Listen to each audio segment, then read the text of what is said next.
Bem, boa tarde a todos. Meu nome é André Rivas, eu sou da área de desenvolvimento de negócios na área de soluções da Nokia Siemens. Tenho trabalhado no último ano, mais de um ano, focada no desenvolvimento de negócios voltado para MVNOs. E o objetivo dessa apresentação é compartilhar um pouco de análise sobre essa oportunidade, pontos que devem ser levados em consideração para empresas que estão analisando isso como uma nova oportunidade de negócio e como uma oportunidade de alavancar seu negócio principal.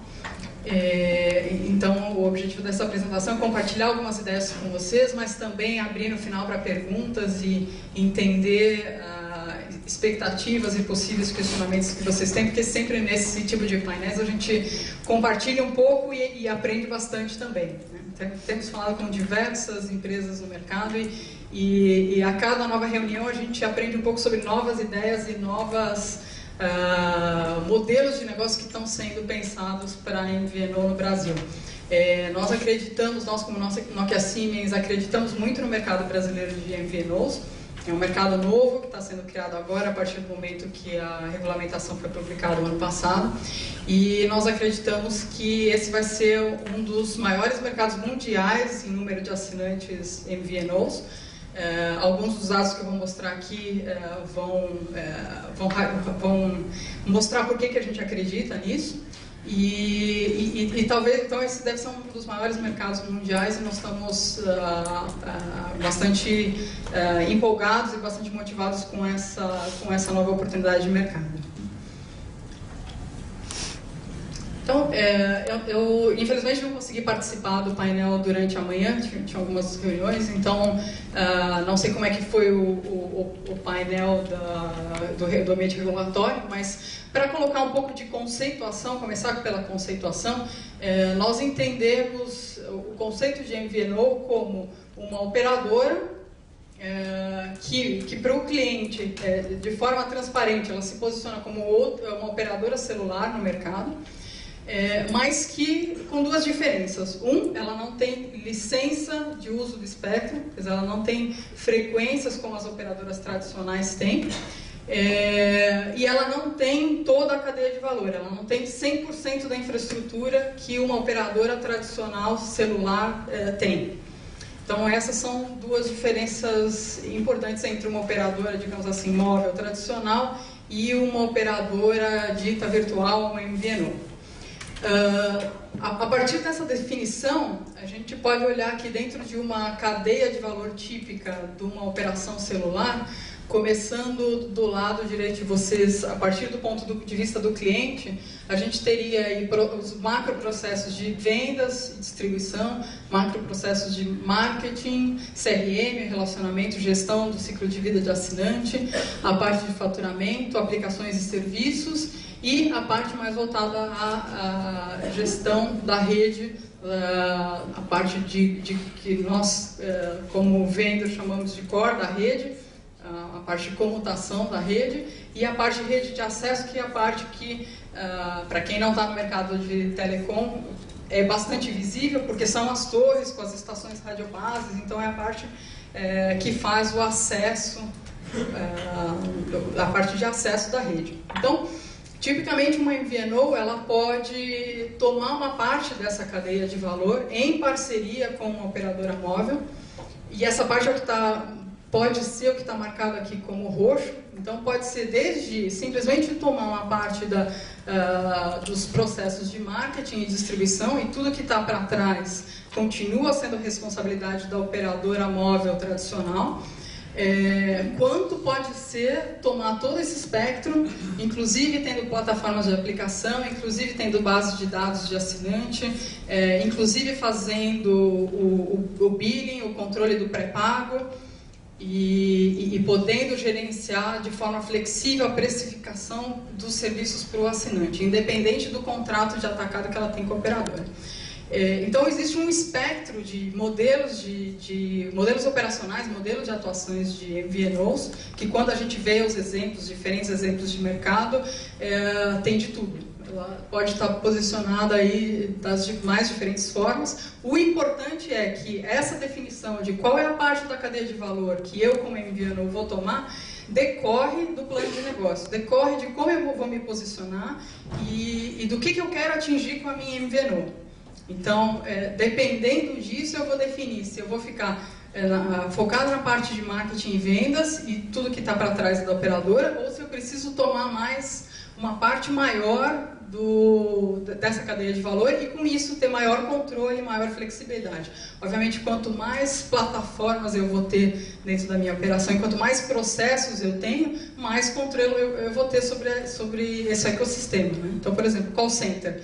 Se eu não tomo a decisão de não ter call center, o call center que vai estar por trás é da operadora e eu vou depender do SLA que eu tenho com essa operadora e com os mecanismos e processos de negócio que essa operadora tem por trás.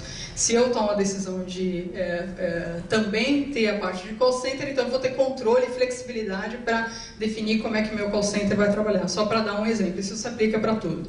Então, tem uma definição aí de modelo operacional que diferencia o que a gente chama de full MVNO, que o mercado chama de full MVNO, que seria essa MVNO que toma esse espectro inteiro que está assinalado aí em roxinho, e uma MVNO Lite que toma parte dessa cadeia de valor. Uma das primeiras perguntas que surgem à mente quando a gente mostra isso é: bom, então você tem que ter uma parceria com a operadora para ser uma MVNO, e por que a operadora faria essa parceria? Então, esse é um ponto-chave de entendimento do modelo de negócio. Para a operadora, ela entende esse negócio como um negócio de atacado. Então, ela vai entender que eu tenho a minha operação de varejo, uma operação que existe para atender tanto o mercado consumidor quanto o mercado corporativo, e eu vou ter uma operação de atacado que vai atender meus clientes parceiros MVNOs. Por que ela faria isso? Então, ela faz isso porque ela entende que essas MVNOs parceiras, que são selecionadas pela operadora móvel, elas vão trazer mais valor para o seu negócio. Por quê? Porque elas vão conseguir explorar determinados segmentos de negócio de forma mais eficiente do que ela mesma faria. Então, por quê? Porque ela detém determinados ativos, determinadas capacitações para atender esses segmentos de negócio. Então, tem que existir uma complementariedade e a operadora tem que enxergar que isso é um negócio interessante para ela também. Senão, esse acordo nunca vai para frente, nunca vai acontecer. Então, existe uma complementariedade em relação ao que essa MVNO pode trazer, e que deve se refletir também na ótica financeira. Então, o mercado de atacado é um mercado que é altamente rentável para a operadora. Por quê? Porque a operadora não tem custo de aquisição de cliente, ou tem um custo de aquisição de cliente muito baixo. Esse custo de aquisição de cliente, que é um custo importante das operadoras, ele passa a ser transferido para essa MVNO. Por outro lado, ela vai ter uma receita média por assinante mais baixa, porque claramente ela vai ter que abrir mão de uma parte da sua margem para negociar um contrato de atacado com essa operadora, mas o resultado final disso é de margens que, de acordo com médias de mercado, são 3 vezes maiores do que aquelas que as operadoras têm no mercado de varejo tradicional. Então, existe um racional financeiro muito forte para que as operadoras comecem a enxergar como uma grande oportunidade de atuar no mercado de atacado também, de forma complementar à estratégia que elas têm no varejo. Então, isso a gente tem visto nos diversos mercados onde se introduz uma regulamentação de MVNO ou começam a surgir MVNOs no mercado, de que existe um processo de amadurecimento também pelo lado das operadoras, de entendimento dessa oportunidade, mas que, passado o momento inicial, que pode ser de questionamento ou de resistência, as operadoras começam até a competir umas com as outras pelos melhores MVNOs, pelos MVNOs que trazem um negócio mais interessante e que tem um modelo de negócio diferenciado. Então, começa a existir uma disputa por market share no mercado de atacado. Então, esse é o racional pelo lado das operadoras. Tem que ser um negócio complementar e financeiramente interessante também pro lado operador. Pelo lado de possíveis candidatos a MVNO, a gente tem aí alguns elementos chaves, né? Então, que empresas que se interessam pelo negócio de MVNO? Se nós olharmos os cases de mercado, que são mais de 600 operadoras hoje catalogadas como em operação de MVNO, e tem os mais diferentes modelos de negócio, perfis de empresa que entraram nisso. Eu vou mostrar alguns mais adiante, mas vocês vão ver que existem empresas com diferentes backgrounds. Empresas que vêm do segmento de varejo, empresas que vêm do mundo de telecom, mais da área fixa, empresas que vêm do mundo de TV por assinatura, empresas que vêm da área financeira. Então, existem os mais variados perfis de empresa que começam a olhar isso como uma oportunidade. Como oportunidade do quê? De novos negócios, de ter um negócio receitas vinculadas à mobilidade, ou de estender a sua oferta atual. Por exemplo, é o caso das empresas de TV a cabo ou das empresas fixas, que é complementar o portfólio e ter uma oferta completa de comunicações. As empresas olham para isso também como uma forma de alavancar seus ativos. Então, se eu tenho uma marca muito forte, uma rede de distribuição muito forte, uma base de clientes estabelecida e fidelizada, ou eu tenho uma operação de atendimento ao cliente e um know-how de atendimento ao cliente muito competitivo. Então, uma série de ativos que podem ser alavancados do negócio principal dessa empresa que está entrando na mobilidade para criar uma operação de MVNO. Mas é importante que esses ativos existam. Um terceiro motivador é a fidelização. Então, criar um canal de comunicação adicional com essa minha base de clientes e criar planos de incentivo, planos de fidelização para essa base de assinantes.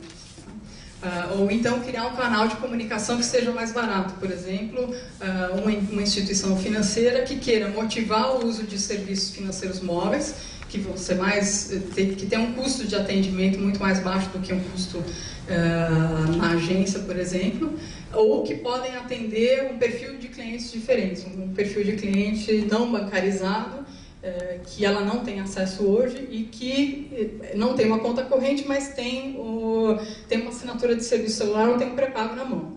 Então, como chegar a esse assinante? Então, esses são pontos que estão na cabeça de empresas que olham para isso como uma nova oportunidade. Para que isso aconteça, evidentemente, como eu comentei, é preciso que as operadoras móveis enxerguem também uma oportunidade nesse relacionamento, e é interessante que exista uma regulamentação, que no caso brasileiro já existe, que defina papéis e responsabilidades de cada um dos lados, que defina as bases do modelo para que isso seja possível. Então, um ponto importante é que essa empresa candidata a ser um MVNO tem que definir uma proposição de valor clara e uma proposição de valor diferenciado. Então, do mesmo jeito que existem hoje 600 empresas operando como MVNO, existem muitos casos que foram fiascos ou que não tiveram sucesso e tiveram que sair desse negócio. E um dos motivos, muitas vezes, é por não ter essa proposição de valor muito bem definida. É seguir um hype que está se falando, então vamos entrar nisso, mas não houve todo um processo de avaliação e definição de como criar vantagem competitiva nesse negócio. Então, tem que ser pensado de forma clara como é que você vai se posicionar nesse negócio, qual que é a proposição de valor. Então, onde há a oportunidade de criar uma vantagem competitiva? Como eu comentei, que ativos eu tenho para entrar nesse negócio? Quer dizer, eu sou uma empresa que estou criando uma MVNO, mas eu não tenho ativo nenhum, não tenho rede de distribuição, não tenho uma marca forte, então como é que isso vai se sustentar? Então, ou então, eu tenho todos esses ativos, mas eu não pensei, não ponderei como é que esses ativos vão ser aproveitados nessa minha empreitada de MVNO. Então, esse é um ponto importante para ter em mente também. Pelo outro lado, obviamente, para lançar qualquer negócio, a gente tem que entender como é que é o comportamento do cliente atualmente. Então, como é que é a percepção dele em relação às ofertas existentes, como é que ele se comporta em relação às ofertas móveis que existem hoje. E, finalmente, como é que a oferta de mobilidade interage com o meu negócio principal. Então, entrar num negócio de MVNO tem que ser uma forma de alavancar o seu negócio principal. Quer dizer, você pode até ganhar dinheiro com o negócio de MVNO, mas ele precisa principalmente alavancar as suas receitas com seus negócios principais, né? Tem que ter uma sinergia entre isso. E isso também tem que estar muito bem pensado no plano de negócio e na proposição de valor. Então, essas são algumas perguntas muito abrangentes, mas que são perguntas iniciais importantes para empresas que estão avaliando isso como uma oportunidade. Obviamente, o segundo passo depois é depurar muito mais cada um desses itens, mas eu acho que vale a pena colocar essas perguntas na mesa. Vou ilustrar algumas dessas perguntas.